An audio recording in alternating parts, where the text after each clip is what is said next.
Hey, what's up everybody? My name is Brandon. I'm a board certified pediatrician and ICU doc, and today talking about congestion in infants and children. Specifically, we have a problem where kids basically have like 7 to 9 on average respiratory illnesses per year, which means a lot of congestion. But the American Academy of Pediatrics, like any other pediatric governing organization, recommends against the use of decongestants in children. And the reason is that the meds that we would use, like Sudafed or Afrin, which are listed here, they really have no evidence for benefit in pediatrics, but there is a laundry list and a lot of potential risks that are much higher in kids than adults. So we're going to talk about one solution to this. This is really a natural remedy and 2 different ways to give it that I think will provide a lot of relief for your kids. So let's get right into it. Okay, so we'll start off with the video because after this it'll be pretty obvious what we're talking about, but let's just take a look. You can see that the mom is doing a sinus rinse or nasal irrigation, and boom, oh man, kid gets a lot of snot cleared out, and you can see that he likely is able to breathe much easier.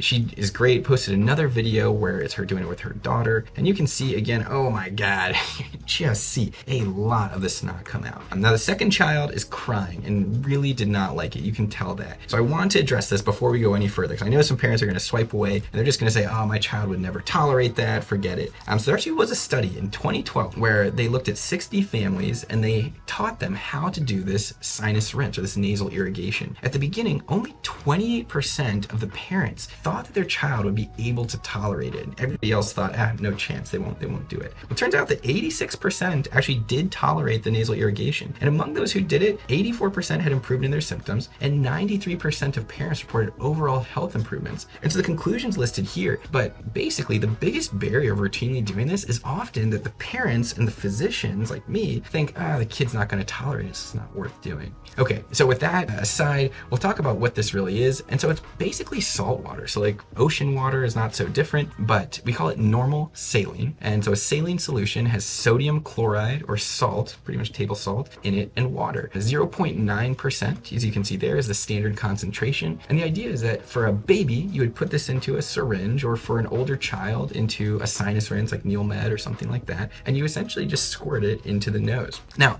you might say, why is this any better than just blowing the nose? Or, I've used bulb suction and suck things out. Well, remember that we have these things called sinuses. So sinuses are sort of hollow cavities in the skull. And babies start out with fewer sinuses than older adults, but you get more as you grow. And the point is that when you get an infection, some of the congestion is certainly coming from inside your nose, but some of it is coming from the sinuses themselves. So if I'm just blowing my nose, yeah, I can get all the snot out of here, but I can't as well get the snot out of the sinuses. So when you do one of these nasal irrigations or one of these sinus rinses, it actually kind of creates a water level and goes up and can help to flush those places out. And so it's actually much more effective than just blowing your nose at improving symptoms. We'll look at a study. So the biggest one we have is from 2008, where they had, I think it was 400 or so children randomized. They basically said that parents were supposed to do, it's pretty intense, but during an acute illness, so with the cold, a sinus rinse 6 times a day. And then after that, in this prevention period, to do it 3 times a day. They followed the kids for 3 months and at different intervals would check in to see how things were going.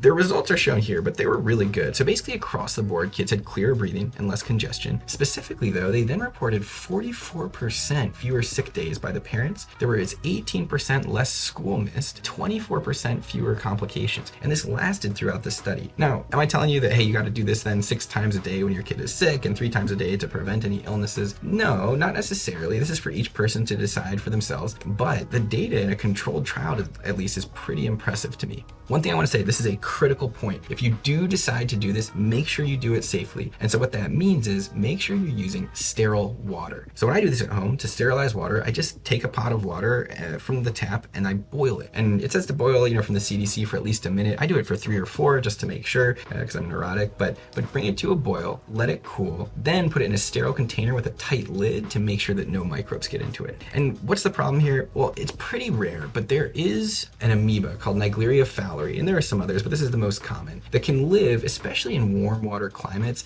in natural water. So there are case reports of people who have just used tap water to do a sinus rinse and then actually have died of a serious infection. The basic idea is at the back of the nose, there's something called the cribriform plate, and this is kind of the connection between the nose and the brain. So if you squirt, water into your nose that has that Naegleria fowleri calorie in it, then that's the mechanism that it could actually cause a fatal meningitis or meningoencephalitis, an infection in and around the brain. So if you sterilize the water, there's really no risk of this. So this is not something that should detract you at all from doing this, but it should really encourage you to do it safely with sterilized water. Okay, so we're going to talk about one more thing, and this is nasal drops in the nose, but it's a little different than what you're thinking, so don't swipe away yet. Basically, this is showing how saline drops can be given to an infant in their nostrils, and it's pretty straightforward. Just take it, put a couple drops in one side, and then a couple drops in the other. And so you say, oh, well, I know that, and I often use it to kind of suck out the congestion and soften up the boogers, but actually, and this is from September of 2024, there's new data to suggest that instead of using this normal saline, so we said before that that's kind of like the lower concentration of salt water or sodium chloride and water, there's actually something called hypertonic saline. So this is salt water again, but it's just more salt per unit water. So it's like 3 times as concentrated. In the hospital or intensive care unit, we often use 3% saline, but you can get at CVS this like 2.7% or 3 times as concentrated saline solution. And so what's this all about? Well, I haven't seen the final results published in a peer-reviewed journal, but at an international conference, there was an abstract presentation that was pretty amazing. So they did a study of, again, 400 kids, and eventually in their final analysis had 300 children split into 2 groups. And they essentially said, if you get the cold, then either just do usual care, or 3 times a day, we want you to put 3 drops of hypertonic saline into this nostril and 3 drops into the other nostril. And basically what they found was pretty incredible. So by just doing this simple regimen, it reduced cold symptoms on average by 2 days.